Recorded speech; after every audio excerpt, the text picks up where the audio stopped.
Una sa lahat, ipinapaalam po namin sa inyo na nag-issue ang direktiba ang ating presidente sa PhilHealth para gawing voluntaryo po ang pagbabayad ng mga OFWs ng PhilHealth premiums. Alinsunod dito, inanunsyo na po ni Secretary Duque ng Department of Health na sinususpindi po niya ang item 10(2)C ng Implementing Rules and Regulation ng Universal Healthcare na nagpapataw ng mas mataas na kontribusyon habang meron tayong problema po sa COVID-19.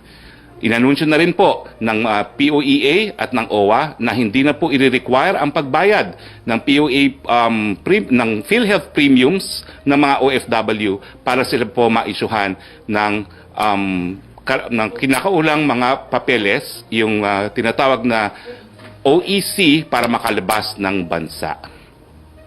Bilang pangunahing nagsulong po ng Universal Healthcare Law sa 17th Congress, lilinawin ko lang po.